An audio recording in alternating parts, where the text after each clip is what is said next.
Good morning, everyone, and a very warm welcome to what I'm sure will be a very fascinating session. Thank you, Kiran, for being here. Ladies and gentlemen, it's my distinct honor to introduce a visionary filmmaker whose work has profoundly impacted Indian cinema, Kiran Rao. Kiran's foray into the film industry began as an assistant director to universally acclaimed Lagan back in 2001. In 2011, Kiran made her directorial debut with Dhobi Ghat, a film that received widespread critical acclaim. It delved into the nuanced portrayal of Mumbai's diverse narratives. Her passion for storytelling that challenges societal norms is evident in her body of work, be it Swades, Dangal, or Secret Superstar. Her latest directorial venture, Lapata Ladies, exemplifies this commitment. The film, a satirical comedy about two brides accidentally swapped during a train journey, delves into the pressing issues such as corruption and the entrenched patriarchy in Indian society. Its unique narrative and compelling performances have not only resonated with audiences domestically, but have also garnered universal international acclaim. Beyond her cinematic achievements, Kiran co-founded Pani Foundation, which is a non-profit dedicated to combating drought in Maharashtra. Kiran Rao's journey is a testament to her unwavering dedication to storytelling that enlightens and entertains. Her work continues to inspire and challenge audiences, both in India and around the world. Please join me in welcoming the remarkable Kiran Rao.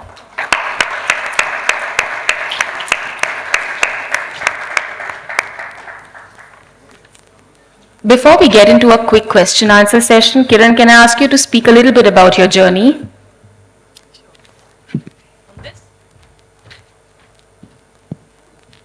No, I'm happy here. Good morning, everyone. Thank you for being here. I think when I started around 25 years ago, I didn't think I would be here, speaking to people from diverse industries and backgrounds and being asked about my journey. I started out going to school in Calcutta in the 70s and 80s. Went to the same school as Avarna. We had exactly the same change of schools, both from Loreto and La Martiniere. And I think those were really very, very important formative years for me, because Calcutta as a city really influenced the way I thought, and both my schools gave me an incredible sense of self-confidence and a deep interest in society and, perhaps what I could do as a member of society. So I went on to do my college in Bombay, in Sophia College. I studied economics and literature, and I thought that I wanted to do developmental economics, but my love of the arts kind of won out, in this sort of dilemma that I had about what I should be doing.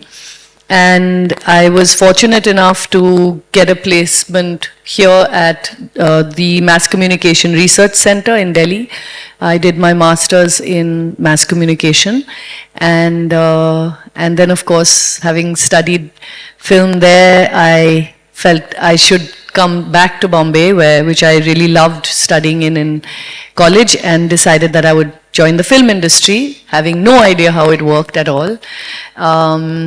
But yes, I came back to Bombay and kind of assumed that within a year or two I would be making my own films, not thinking it would be a good 10 years before I could make up my own film.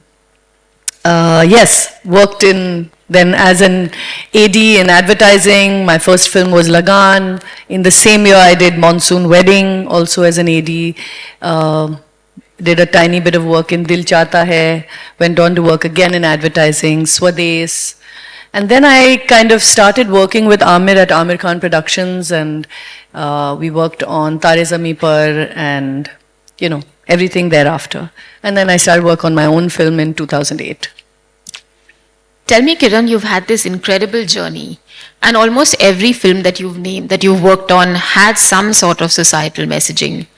You mentioned that your journey has impacted the choices that you make or the kind of films that you make. How deliberate were these choices? Was it deliberate that you actually chose films that have societal messaging, or was that incidental? Well, it was definitely my choice to do them was very deliberate and informed. I knew I wanted to be part of these films, but it's not often that people get the opportunity to be part of films that have something to say.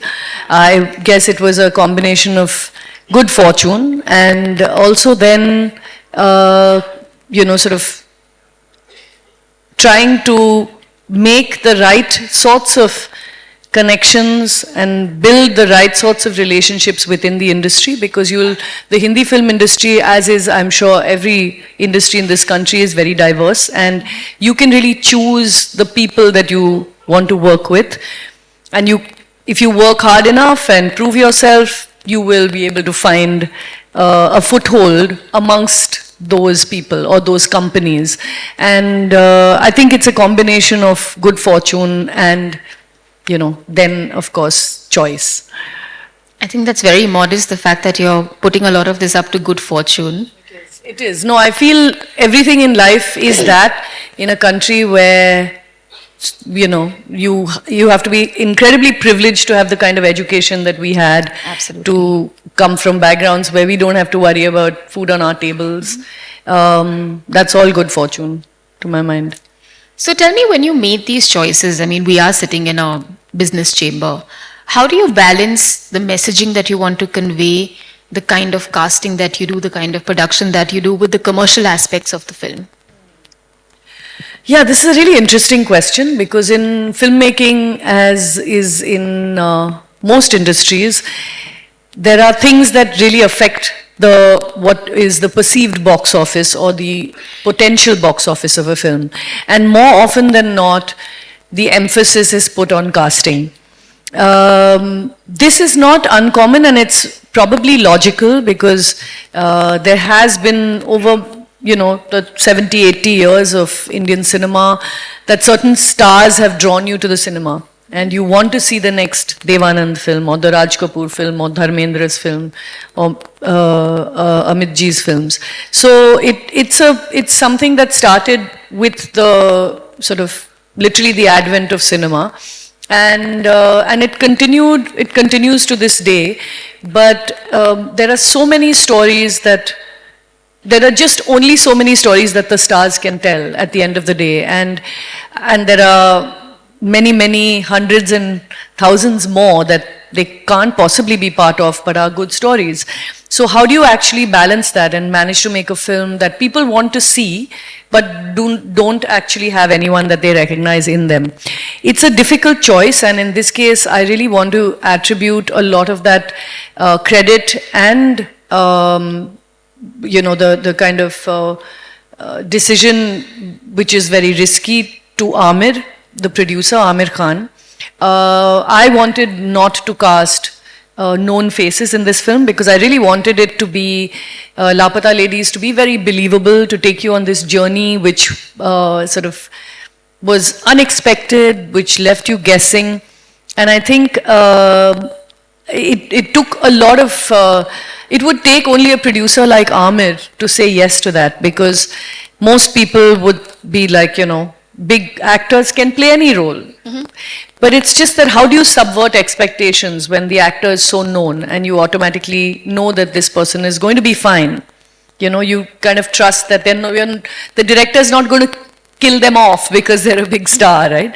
So, it took Aamir to actually put his money where his mouth is, put money into films like Peepli Live, into Dhobi Ghat, into even Jaane Tu Ya Jaane Na, or Lagan, which of course had him, but a host of unexpected actors. And then Lapata Ladies. So I think Aamir's business reasoning behind it is that if you want to put together a project that's risky in the sense that you do not have very well-known actors. You have to sort of structure the project in a way that it doesn't lose money on the table itself. So you kind of make sure that you are, within a certain size or scale that would definitely be recoupable, and then anything beyond that would be your profit. So it's the desire to tell certain stories in a really natural, organic, and I think much more effective way by being, structuring them in an economically sensible manner. But tell me, when you structure it in an economically sensible manner, of course the screenplay, the way it plays out, is more relatable, it's more natural, it's a little more authentic. Maybe there's not so much use of sets and things like that, or at least it didn't appear like that, even if there was, I don't know. Do you think the advent of OTT has changed this ability of filmmakers to create a lot of cinema that may not necessarily need a superstar to be a part of it, to be successful? Definitely. I mean, look at the success of Panchayat.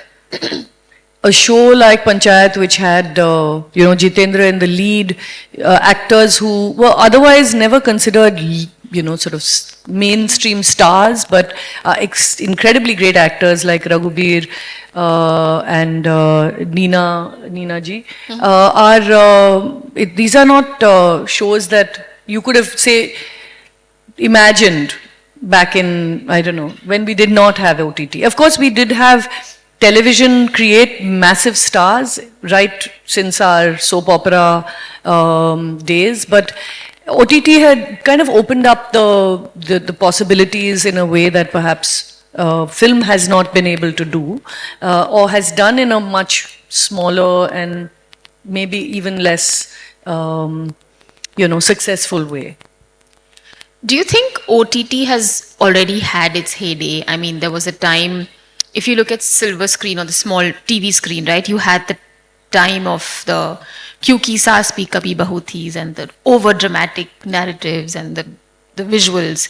And then you move to the simpler, let's say like the Balika Vadhus of the world, right, which were much simpler and more hard-hitting, but there was no drama. When OTT came about, there was this belief that everyone will get a chance because you don't need these big budget theatrical releases and things like that. But has OTT really sustained, according to you, in the last few years? I mean, if anything, it's only grown, not just sustained. I think finally, I think they've reached a place where they are able to understand, they know they know where they are in this very diverse country of ours, and there's offerings in all languages, there's so many different kinds of shows that are being made. So I think it's just the start of something when it comes to OTT. Having said that, I think there's a certain limit to which I think our audiences are willing to pay for content.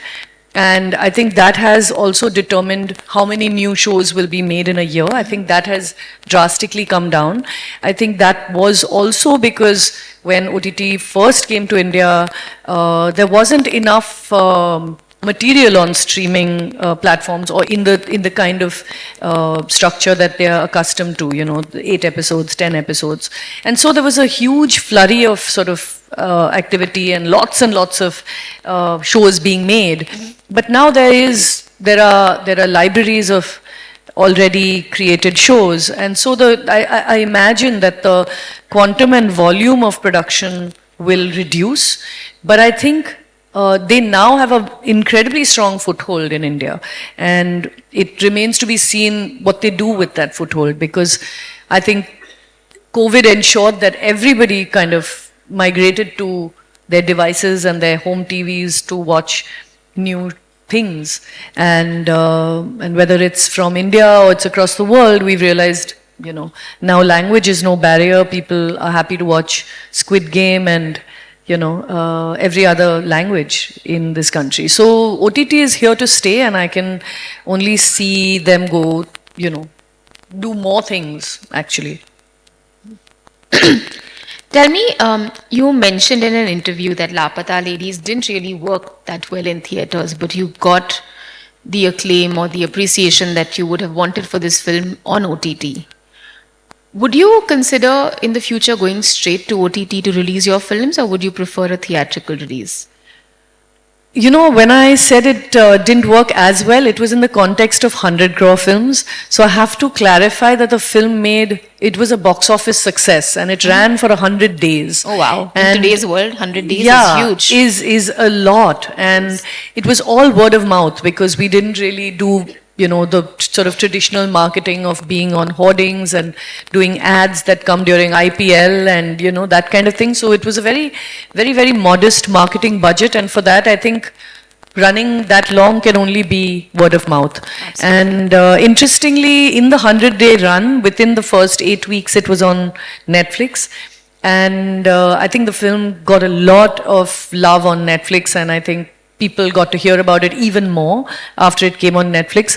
And interestingly, the footfalls in cinemas went up after it came on Netflix. Oh, wow. Because I think people realized, it's still playing. We can go and see it again in cinemas or watch it in cinemas. Isn't that counterintuitive? It's very, very unusual. So we were quite surprised. The cinema number of shows went up after Netflix. Of course, it went down so slowly. Netflix was your biggest advertiser. Absolutely. So Netflix did so much for the film in that sense. It, I think, made the film available to audiences who kind of have in some way stopped going to cinemas or go to cinemas much more rarely. So considering whether I would consider going straight to OTT, I think certain kinds of films would definitely do well going straight to OTT. Certain films, that you feel have perhaps an audience that would not come out to watch it in a cinema. And who knows, maybe that I would make that kind of film at some point. I'm still really optimistic that that we'll all go back to cinemas again and more frequently. I think that'll need an infusion of investment into the theatrical business in terms of actual cinemas that are affordable in many, many more places in India. What's happened now, of course, is that there are only multiplexes, and in tier 1 and tier 2 cities and towns, we don't have as many as we would like. By comparison, for instance, we have about 10,000 screens in India across the whole country. Half of those are in South India and half in the rest. By comparison, China has 1 lakh screens. Oh, wow. Yeah. And for instance, the Chinese New Year, when they have their big releases, there was a film called Neja, which is an animation film that released during Chinese New Year. And it was the, sort of surprise hit. And it has done, so Chinese New Year was in February, end January. So in less than a month has done almost $1.7 billion Oh, wow. in revenue. And I think that is because the cinema theatrical business, I mean, when you actually have enough cinemas and movies being priced at an affordable rate, you will have people wanting the cinema experience. And I have to say, if anyone's here and wants to open cinemas, please don't price popcorn at 450 rupees. I think that's a big reason people don't want to go to cinemas, because you might be able to afford the ticket, but you certainly can't afford to eat anything. Fair enough. I think that's an interesting observation that you've made, and I think many of us might agree with that. Tell me, a director is always supposed to have all the answers. Sorry? A director is always supposed to have all the answers. Was there a scene during Lapata Ladies that threw you or caught you by surprise? I'd have to say no. I had so much time to prep for this film that I kind of was very, very, very, very I was waiting to make it, and I had, I think, most things already planned in my head. Having said that, that observation is really accurate, is that everybody expects you to have the answers, but when you're on set and you have this ticking clock, like we had on our train stations, we were on a live train station, so there were trains passing by, and we had a time when we could shoot with our train on our track. Oh, wow. Because it was a station with only one track, so my train couldn't be on the track if a long distance train was passing by, etc. So when you have that kind of a ticking clock, you have everyone from your cinematographer, your actors, your continuity person, many people asking you questions. You feel like, actually, can you not, some of these things, can't they be outsourced? Can someone else just answer a bunch of these questions? But that's actually exactly my job, is to have the answers on set. It's a bit like being a conductor of a very large orchestra, and if the conductor doesn't know the music themselves, they would never be able to tell someone what to play or guide them, because the piece of music is there in front of the violinist or the cellist. But, if there's a question, I have to have that piece of music written, at the back of my head and in my consciousness all the time. So it's something that I think all directors are trained to do, which is to kind of, it's also your perspective on a script. When you take a script like Lapata Ladies and you give it to anyone else, it would be a different film, and that's the beauty of it. Any script that you take, I could take a very, very different film script that might already be made and make something incredibly different of it. So it's my reading of it that people are looking for, really, as a director. So that I'm trained to have all the answers, actually. I mean, and sometimes I'm just making them up on the spot. So you're just winging it. Is that the secret? Yeah. Tell me, how is it different being the director of a film versus being the producer of the film? Because you've worn both hats and with much ease. Well, the producer's hat is the harder one to wear, I would say, because it's the one in which you have to learn to say no very nicely to people. It's the one where you keep the reins of this 8-horse carriage in your hands, and these horses are pulling in different directions. So it's a trickier job, and the director, in some way, people liken it to the mother and father of a film, where the father is the producer and the mother is the director. I don't love that analogy, honestly, but it's a way of saying that the director has the more nurturing creative instinct and could want things that are perhaps not feasible or not viable within a budget. And it's the director's unpleasant job to say, no, can't do that. Can you trim your imagination to fit the budget? So it's a harder job, but unlike what most people think, producing is an incredibly creative act. You have to be deeply invested in storytelling. You have to understand and trust somebody's vision for a project, and you're responsible. At the end of the day, the bottom line, you're the last, mile. You're the person who has to take the fall. So it's not an easy thing to be the producer. You're protecting the director and the creative talent from, say, a financier, or you are taking market risk and raising finance. So it's a tough job, and it needs a person who's not just interested in money, because you have to know storytelling as a producer. And it's not just about putting money into film. People think that throwing money at a project means you're a good producer, but that's not the case. And you really, I feel producers have really been much maligned over the years as, this kind of money bags, and they try to hog all the credit. But actually, they're the ones carrying the project from the start to the finish, in terms of sort of making it happen. Which role do you prefer? Directing, for sure. It's much more satisfying for me. So I have one more question before we open it up to the audience.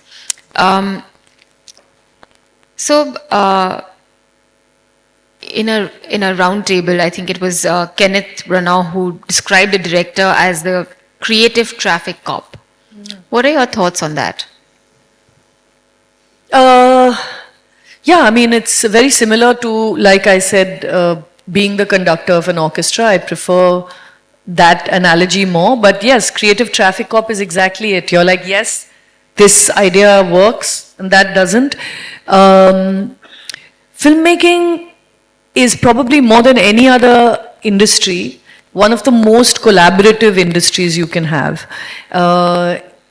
Especially because you're working with other creative people or other artists, whether it's someone who's working in production design or costume or creating the look of a film, whether it's makeup and wardrobe or it's VFX and prosthetics and there's a whole range of creative talent that you'd be working with.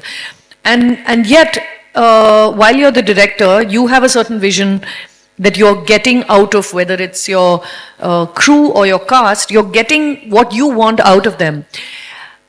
You'd be a very poor director if you didn't encourage them to contribute creatively and just only tell them what to do. Which is why I think the analogy of a traffic cop works, because you're like, you want to do the scene this way? Sure, so you let this traffic through, but the DP wants to shoot it on X lens or do this kind of a movement, and you've never seen it like that. You want it to be an intimate shot, your DP wants to use a wide lens. So you'd be like, no, this is what I'd rather do. So you are kind of, in some ways, conducting creative traffic, yes. If you flip this question and look at it from the point of view of society and the impact films have on society, how much of a creative cop role do you need to play then? Or do you think you want to play then? Or is it just creative for you and it doesn't matter what impact your cinema has? Well, I feel like all of us have a role to play in society, so I don't think films are any different. We kind of feel that entertainment doesn't need to do anything but entertain, and there's this notion that entertainment is sort of this airheaded thing, but actually we are deeply influenced by storytelling. One of the interesting things, for instance, about Sapiens, and I'm sure a lot of you have read the book, is how Yuval Noah Harari talks about how storytelling and collaboration are the two things that humans do that have got us where we are. And I think that's, the best way to explain how we've arrived here. From, wandering in the savannah in little packs, So storytelling has an incredible influence on us. And our imaginations, we've learned to make things that are completely unreal, very, very much part of our everyday lives. Even the constructs, say, of a nation or borders, these are all constructs. These are actually in some ways stories we've told ourselves. And we've learned to take them as reality. So storytelling is really important and very, very, when you set out to make a film, you know that what you say or what you say even subconsciously, whether it's, literally juxtaposing two images with each other conveys a message, whether you like it or not. What they call the semiotics of the image or the meaning behind images and their juxtaposition with each other. These things are something that we as filmmakers have to be aware of. We can't just sort of say that, oh, it's all just for dramatic effect or it's for fun or, I didn't think of that. I didn't intend that. So you have to really think about what you intend to convey when you tell any story. And it could be the most innocuous, non-political, I don't know, even emotional story. I think that all filmmakers should keep these ideas at the back of their minds that their images do convey messages, whether they like to or not. So when people say that I kind of am interested in the messages that my films convey, I feel it shouldn't everyone. Because anything that you do, whether you write or you may take photographs or make a film. Any artist is, at the end of the day, your medium is the message. You're going, and in I don't know how it works in the corporate world, but certainly any decision you make, has very, very wide and sometimes long-term implications and ramifications, right? So as a filmmaker, I feel the same, and I do feel like everybody ought to be concerned with what they put into their film. And of course, I don't mean that we should take the fun, leech the fun out of it, but we, as members of society, we have to be a little bit, responsible, a little bit sensitive, I would say, to other people's, or what my images could inadvertently even convey. That brings me to my last question before I open to the audience, because it's connected to what you just said. In the last few years, we've seen this arrival and dominance of this hyper-masculine hero. If you look at, Pushpa, you look at Animal, you look at films like this. Does it make it harder for someone like you to do the storytelling, or to be a part of this? Well, women's stories have not found a place for a very long time in, sort of the popular films for various reasons, and I would attribute it also to the fact that women are not economically independent. They do not have their own money. They are not able to go out and buy the cinema ticket. The decision of what to watch is often taken by the men. And so I would argue that these films, which have these sort of big macho heroes, are as popular as they are because it's traditionally been men deciding what films are made and what films are watched. So I do think that there has slowly been change. We've seen a lot more women's stories. We've seen a lot more women participate in the film industry. I have many, many more women colleagues as directors, cinematographers, in various positions that are decision-making positions, and as producers, which is amongst the most important positions to have women, and writers. So these, I think it's change that was much needed and is about to come, and I look to the future with a lot of hope. And I hope that there's a diversity of storytelling. We can keep having films with men as heroes, of course, but there are lots of us in this world, not just in this country, that feel underrepresented when it comes to popular culture. And hopefully we'll have stories like that, stories of women, stories of queer people, stories from diverse backgrounds of caste and class. We want to see those stories. Those are important stories. And I do hope that we'll see many more of them. I certainly hope so. So I think a few of the audience questions have come to me. I'm just going to read them out. This one comes from Mr. Aditya Kashyap.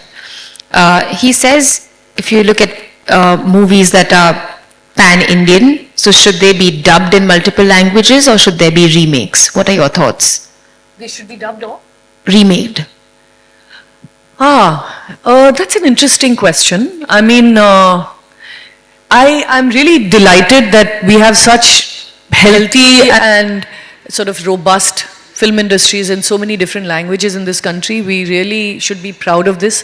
There's such a great diversity of stories and storytelling, and I would like to watch them in their original language.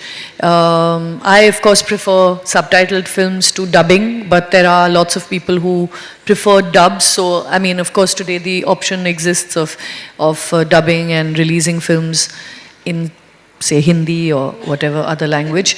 But that's the reason I say I prefer dubbed films is because I feel like they come from a place where those filmmakers have something organic and something that is very sort of rooted in what they're saying.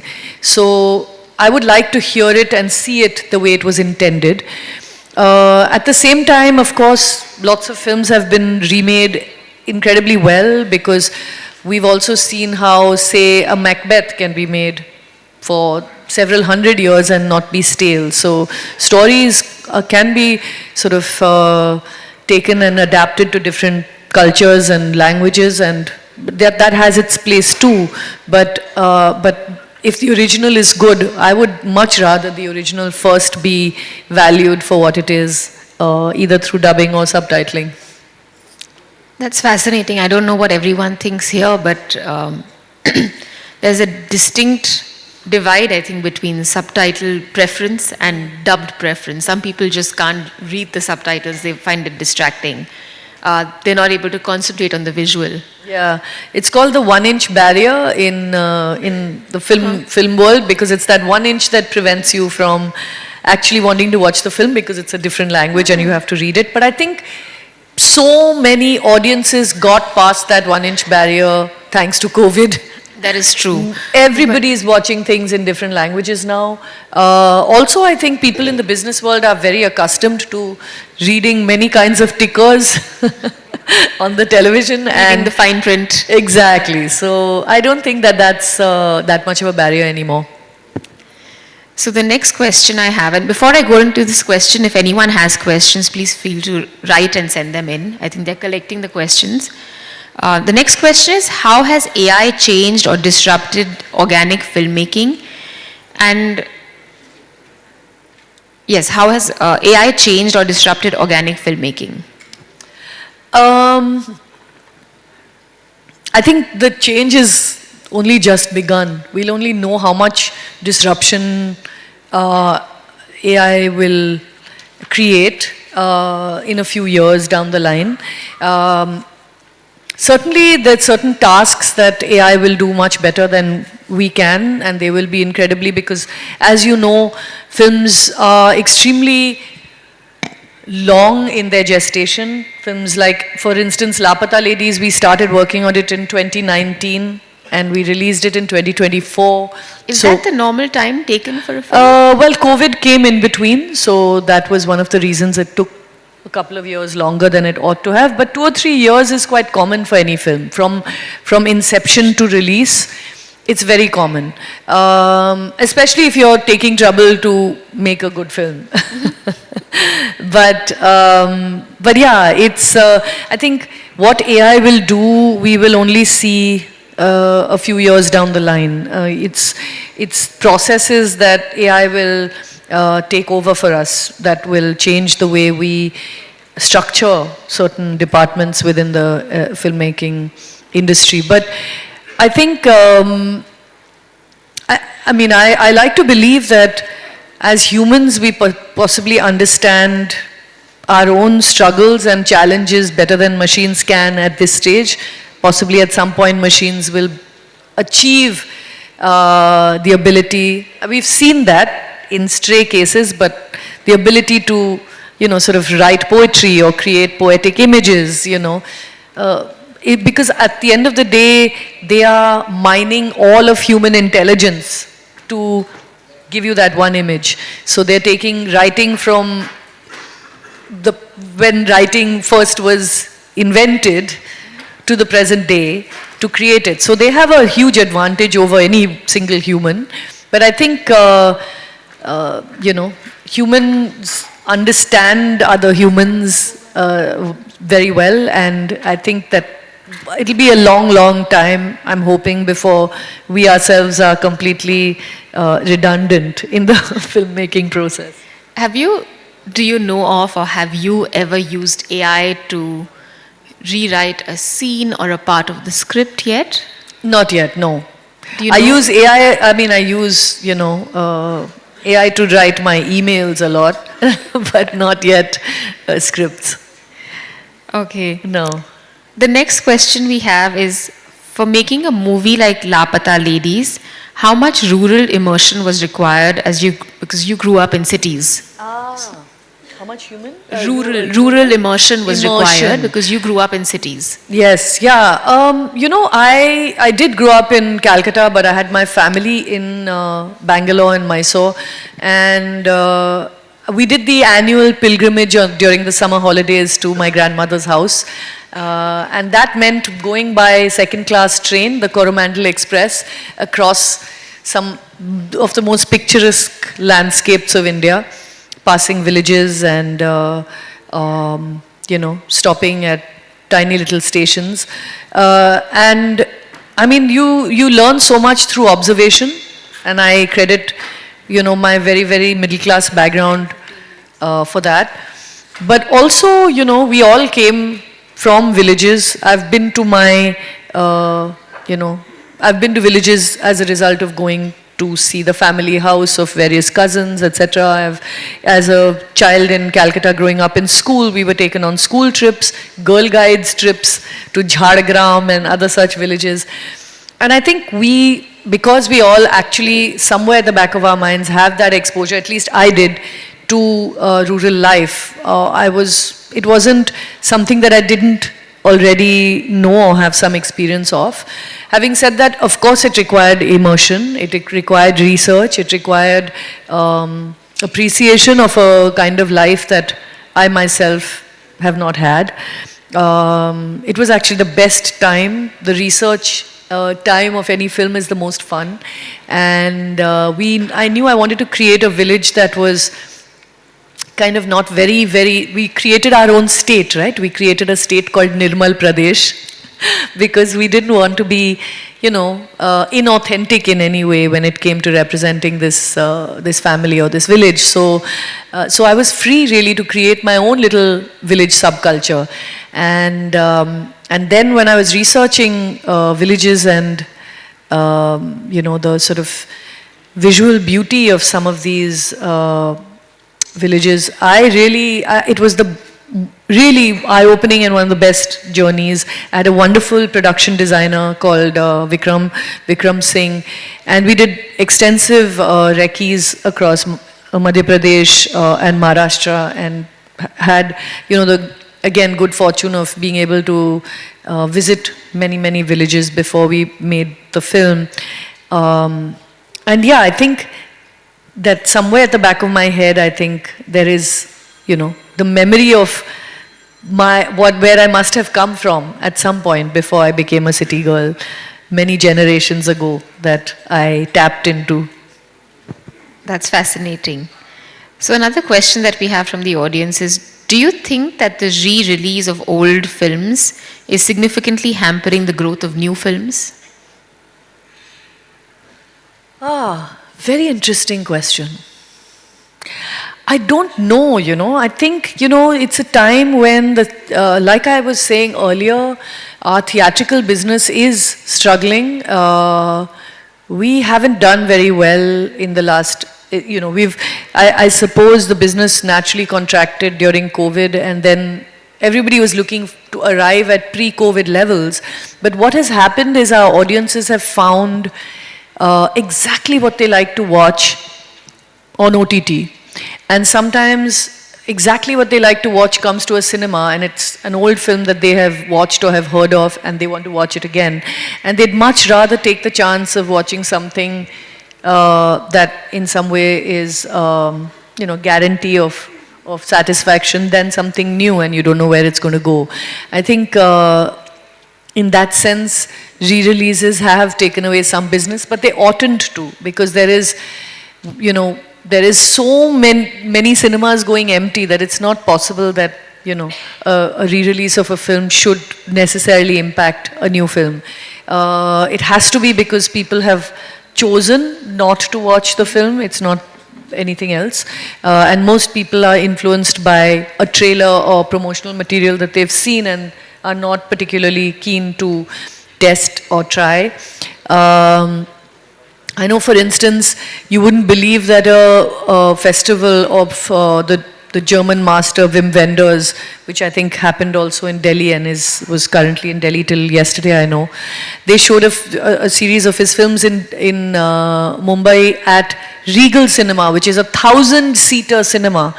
I mean, when you release a new film, you wouldn't have the guts sometimes to release in a 1,000-seater, because you're like, who's going to come out to watch? Often, there'll be 30 people, 50 people sometimes. You mean even you and the bigger filmmakers feel intimidated? Any filmmaker worries that people won't turn up for. It's like anyone opens a restaurant, it doesn't matter how big a chef they are, they're like, will people love it? Will they come? Will there be repeat orders in my restaurant? So, no, these are, of course, worries and insecurities all filmmakers have. But 1,000-seater hall was full for a film that was made in the 80s.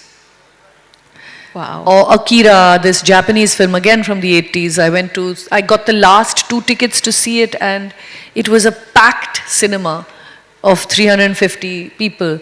So it's really that people actually have also become very selective about what they want to watch.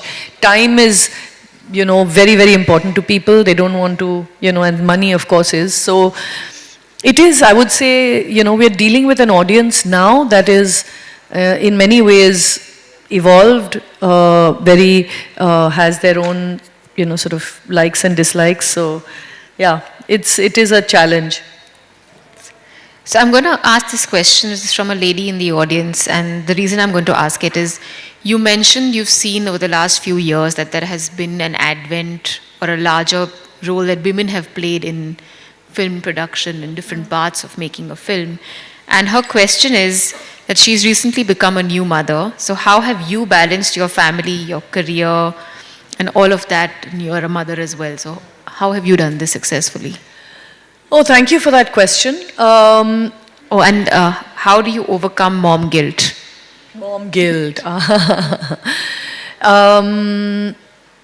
Yeah, I think all mothers have this responsibility of juggling many balls at once, and most women are lauded for being super women because they also have a job and they also look after the home and raise their kids, and they also look after their in-laws, and there's a certain sense of glorification of this ability to do many things that we do, particularly when it comes to women, and men are not expected to juggle all those balls. They're expected to be good at their work, that's it. And they're never quite sure which class their kids are in. But honestly, I think to any mums out there, we are lucky in this country to have help. I had, of course, my parents who were very supportive through when Azad was young. Yeah, because a lot of people don't realize that I was working ever since Azad was born. I just didn't make a film, but I was producing. I was part of Mumbai Film Festival. We started Pani Foundation. There's lots of things that I was doing, and I was also beset by the guilt that I was not giving my son sometimes as much time maybe as I ought to have. So all this is perhaps overcome by telling yourself that you must do what makes you satisfied and happy. Keep time for yourself and make time for yourself. Because lots of people mothers feel like any free time they have, they must give to other people and take care of other people. So that's something that we have to actively let go of. And I think the balance comes with support. There are really incredible women who manage to do everything, for instance, in the Western world without even house help. But I was very, very fortunate to have Indira, my now housekeeper, then Azad's nanny, who was a rock in my life, who has taken care of me and him, and continues to be a really strong part of our household and family. And I think we must rely on people and know that actually it's not the quantity of time that you spend with anyone, but the quality, giving them your attention. Attention is perhaps a much more valuable thing than time. Time today is, considered the most valuable thing, but it's not. It's really attention. Yeah, you're right. I think being physically present and being mentally present are two very different things. Absolutely. Yeah. So I do get times when my daughter says, I'm going to confiscate your phone. And I think that's the reality check that we all need. Yeah. This brings me to my next question. What is the psychological or mindset difference between people who are making reels and people who are making films? Oh. But people who are making films have, I'm thinking, a much harder job because they have to sort of tell this story that is much longer in format than a reel.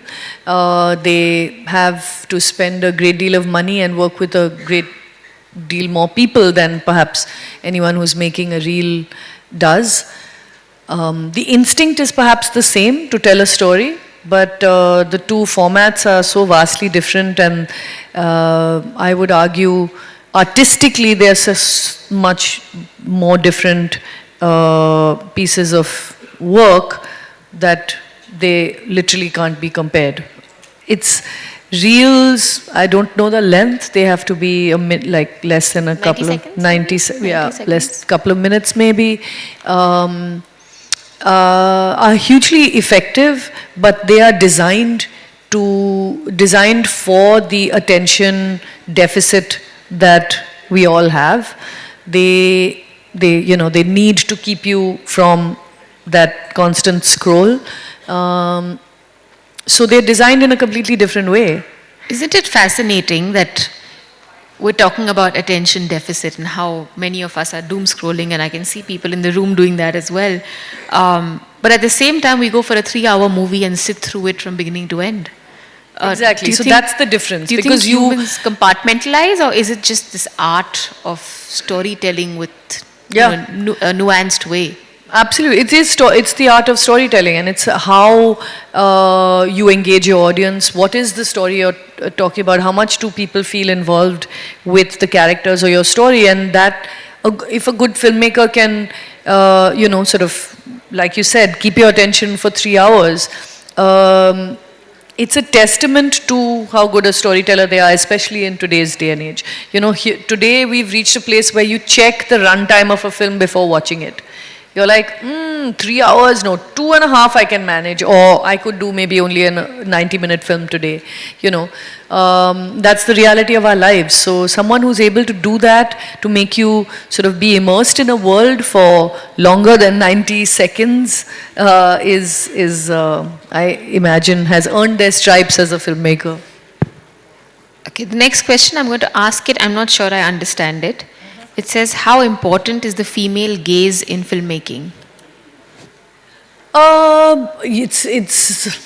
This was a concept at one time, I think, the male gaze and female gaze, and I think they're important to just sort of perhaps underline the fact that not enough women have made films since the advent of filmmaking.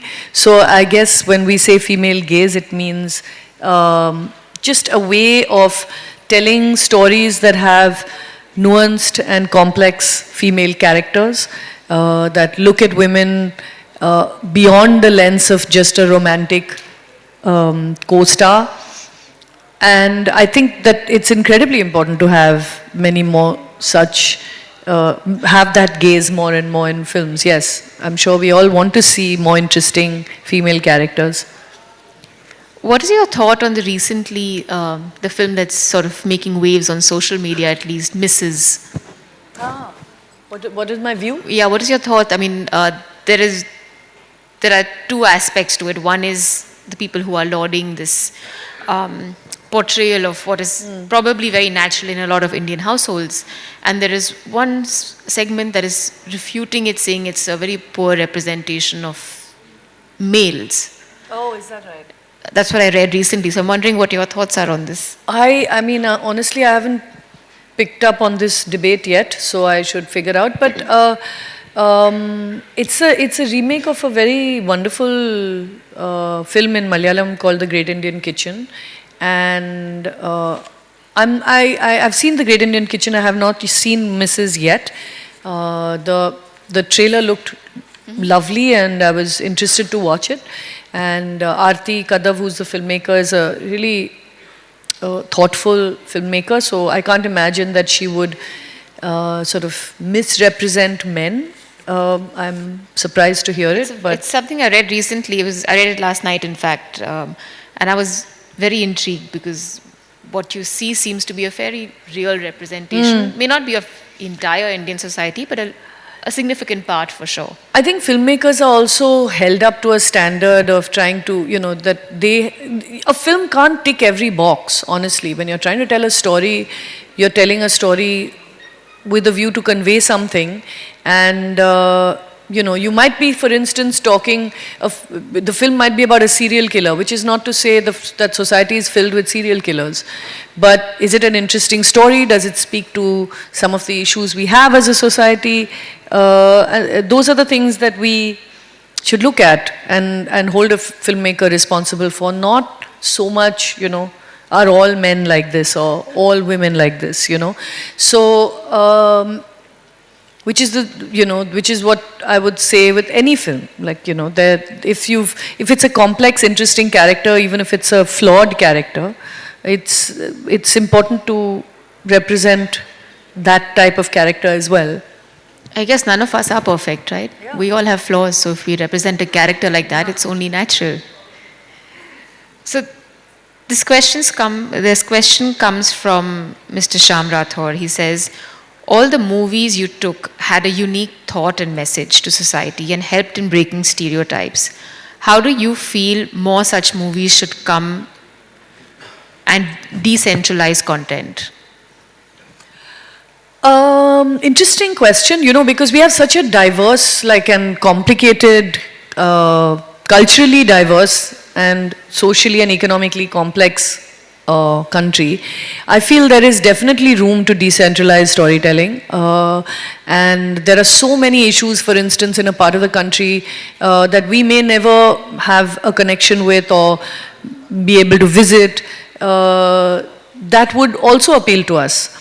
So that kind of comes from now, I think, the availability much more ubiquitously of technology. You can make a film at home with your own phone and, with minimal equipment actually, and tell stories that you feel convey certain issues that you feel strongly about. I think we have, people have proven this time and again. There's this film called Tangerine, that was that many years ago, that was made on an iPhone and went on to win many awards. So there's a film that was made on an iPhone. Yes, by the same director who made Anora. He made this film called Tangerine, and it's a remarkable film, and it was made not on this new generation of iPhone. I think it was at least 10 years ago. Oh, wow. That's absolutely phenomenal. Yeah. He also made Florida Project. I'm forgetting his name. But yeah, this is not new, and you can make films with any kind of camera. And if you feel what you want to say is important enough, or you have a story that you want to test before you make it into a big feature film, one can do it wherever they are. In fact, I think what people are looking for more than ever are stories that break the clutter, that are not more of the same. We are tired, perhaps, and maybe our theatrical business is a reflection of that, is that we're tired of seeing perhaps very, very similar stories or similar settings, maybe even similar faces. We want freshness. I think one of the reasons that people responded so much to Lapata Ladies was because it was completely unglamorous. It didn't have, actors that they'd known before. It was a story in a village. So I think, the audience is very, very ready for all kinds of stories. So decentralizing it by making films wherever you are would be great. I think it would rejuvenate and give more filmmakers a challenge to up their game. Okay. This is another question from the audience. With good names in Bollywood now, when will Hollywood stars come to India for acting? So maybe we've seen the crossover with Indian stars going there. Do you think the reverse crossover will happen soon? I don't know soon, but yes, I do think that the rest of the world does consider India and the theatrical market here very attractive. And I think if we do have stars, the requirement of a Hollywood star here, it could happen. But Hollywood works on very different economics, and I don't know very many Indian films that could afford a Hollywood star. And if we could, and the story is good, I don't see why it can't happen. I don't think there's going to be an exodus from LA to Mumbai anytime soon, if that's what you're asking. Okay. The next question is, what's the message Lapata Ladies conveyed? Sincerity of a husband to his wife, or something to do with the ghungat? I mean, is this still prevalent in villages where young girls are quite smart, they're into all the new things, they're quite exposed? But do you think this ghungat concept is still, or parda, whatever you want to call it, is still prevalent? Well, the film is of course set in 2001. So it was set some 22, 23 years previous to when it released. So yes, it was certainly prevalent during 2001. I don't have statistics to know how many women still wear the ghungat in India, but I imagine that it's not inconsiderable. It'll still be a fairly large number of women, but of course it's not representative of all women in this country. And I sit here before you as an example of that. I think the ghungat was meant to be seen as a metaphor, as a tool to talk about something else, to talk about the empowerment of women, to talk about changing the way women see themselves. It was a device, to both that in some cases women used to their advantage, as you can see. Jaya uses it as a veil of, concealing herself, like a way of becoming invisible, or changing in that sense her own fate. So it's a device and a tool that we used in different ways. Socially have things changed since 2001? I do hope so. I do see a lot more women who have taken charge of their own lives. But really it was to talk about the fact that many women, even those that might think that they are emancipated or liberal, don't put themselves and their desires and their dreams at the center of their own lives. And it was kind of a way to say it's okay to kind of go, so take the time to find what makes you happy, to find yourself. Another person has asked, no historical character as a lead woman in your films. Sorry? There have never been any historical characters as a lead lady in your films. Any reason for that? By women from history, I've only made 2 films, honestly, so there's lots to come, I'm hoping. We do have some historical characters that I've been working on. We'll see how it works, going forward. I was very interested, for instance, to make a film on the life of Gauhar Jaan. She was an artist who was among the first people, not just women, to be recorded on a shellac record in the turn of the previous century, around 1901 to 1903. And she was an incredible artist. She was half Armenian, and she had an incredible voice, and you can hear her online. She had a very, very interesting life. So I was keen at some point to make a film on her and the challenges and struggles of being a woman who performs at a time when it was, looked down upon and taboo. And she knew 27 languages, and she was just an incredible... 27 languages? Yeah, she was an incredible... I mean, I might be getting a couple of languages wrong. She's not around to tell us. But, she was just... How many do you speak? I speak, 2 or 3 well, and another 2 not so well, yeah. About 5 languages. So she's kind of, she would be an interesting person, I feel, to kind of make a film on. But, biopics have their own challenges, and making historical films is very expensive. Whoever asked the question, if you want to invest in a historical film, do let me know. I think whoever asks can volunteer. You can meet Ms. Rao after the session. Yeah. Tell me, what is your process as the director? Where does a film really begin for you? Ooh, that's a very interesting and difficult question. In this case, let's start from Lapata. I was very lucky that a writer called Biplab Goswami wrote this film called Two Brides, and it was submitted to a screenwriting competition which Amir was the judge of. So Amir read it, loved it, and told me about it. So it was, when I read it, I immediately saw the potential in it, and I felt like there was lots I wanted to do to it, but at its core, it was a story just waiting to be told. So I grabbed it and I kind of, sort of had it, rewrote, had it rewritten with this wonderful screenwriter called Sneha Desai and then Divyanidhi Sharma. So that story actually came to me.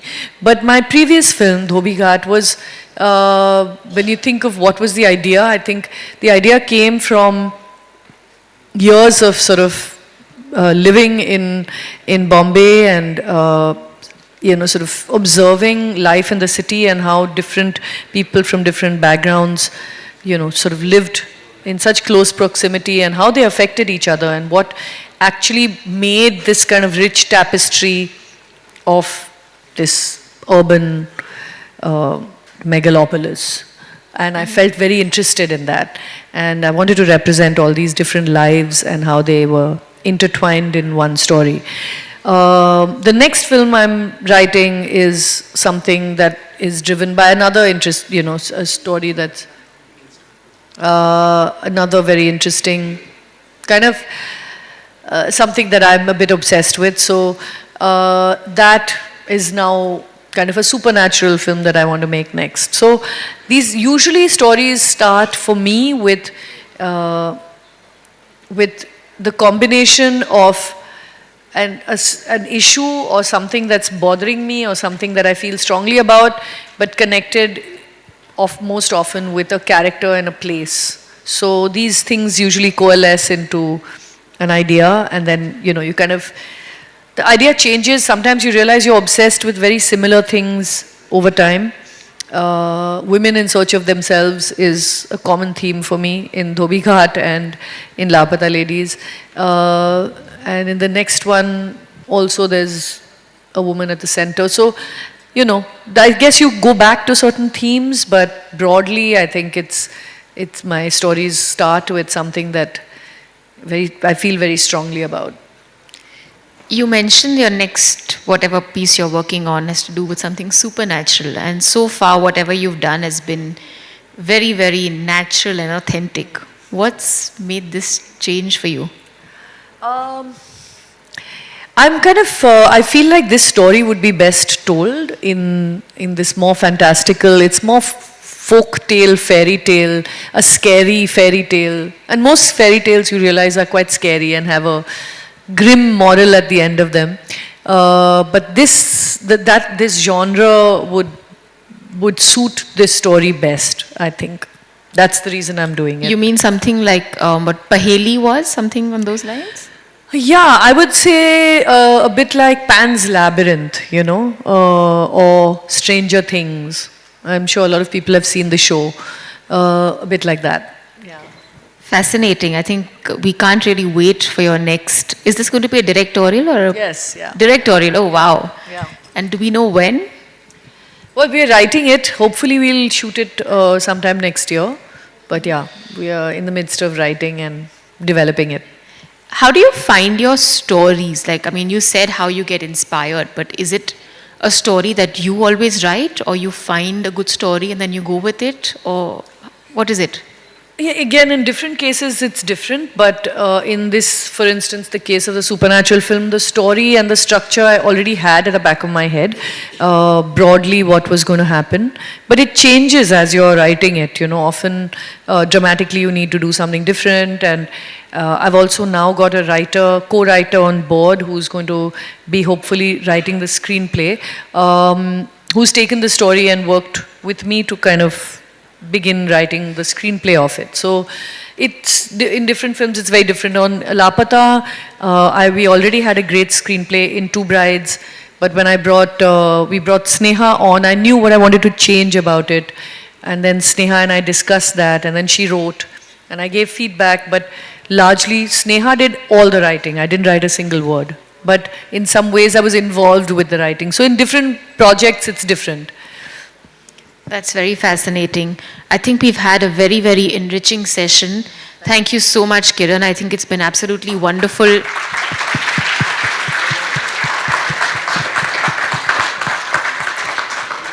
It's been absolutely wonderful asking you these questions. You're one of the most humble people that I've met despite all your achievements. Thank you so much for giving us this opportunity and for gracing IMA for this morning. Thank you so much. Thank you. A round Thank of you for applause, having please. me. Thank you so much.